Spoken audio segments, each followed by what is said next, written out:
அஸ்ஸலாமலைக்கும். Hi friend. Morning பிரேக்ஃபாஸ்ட்டுக்கு தோசையும் தோசைக்கு குழம்பு சட்னி இருந்தாலும் இல்லைனாலும் தயிரும் சக்கரை போட்டு சாப்பிட்றது எனக்கு ரொம்ப பிடிக்கும். சாப்பிட்டுட்டு முதல் வேலையா மார்க்கெட்டுக்கு போயிட்டு வந்துட்டேன். வீட்டில் காய் எதுவுமே இல்லை. டூர் போயிட்டு வந்து வாங்கிக்கலாம்னு விட்டுட்டேன். எல்லாமே வாங்கிட்டு தனித்தனியாக பிரித்து எல்லாமே கண்டெய்னர் பாக்ஸில் வச்சு ஃப்ரிட்ஜில் வச்சுட்டேன். வாங்கிட்டு வந்த இஞ்சி பூண்டு க்ளீன் பண்ணி அரைச்சும் வச்சுட்டேன். வீட்டில் அரிசியும் காலி ஆயிடுச்சு. என் பையனை கூட்டிட்டு போய் வாங்கிட்டு வந்து ட்ரம்ல போட்டு வச்சுட்டேன். ஊட்டியில் சாப்பாடு சரியில்லை. ஒன்லி டிஃபன் ஐட்டம் தான் ஓரளவுக்கு பரவாயில்ல. எந்த ஹோட்டல்லையும் லஞ்சு சாப்பிட்டோம்னா காரம் இல்லைன்னா கரம் மசாலா கொட்டி வச்சிருக்காங்க. என் பசங்க வீட்டுக்கு போன உடனே எங்களுக்கு முதல்ல பிரியாணி செஞ்சு கொடுமான்னு சொல்லிட்டாங்க. அதனால மஷ்ரூம் போட்டு பிரியாணி செஞ்சுட்டேன்.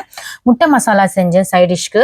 முட்டை மசாலாவுக்கு முட்டை வேக வச்சுட்டு முட்டையை லைட்டா கட் பண்ணி வச்சுக்கோங்க. அப்போதான் மசாலா உள்ள போகும். கடாயில கொஞ்சமா எண்ணெய், இஞ்சி பூண்டு, தேவையான அளவு உப்பு, அரை ஸ்பூன் மிளகாய் தூள், அரை ஸ்பூன் மிளகுத்தூள் போட்டு கிளறிட்டு அதுல வேக வச்ச முட்டை போட்டு லாஸ்ட்ல கொத்தமல்லி போட்டு இறக்கிடுங்க. ஊட்டியிலிருந்து வரும்போது மசாலா டீ தூள் கொண்டு வந்தோம். டீ போட்டு குடிச்சா டீயும் சூப்பரா இருந்தது.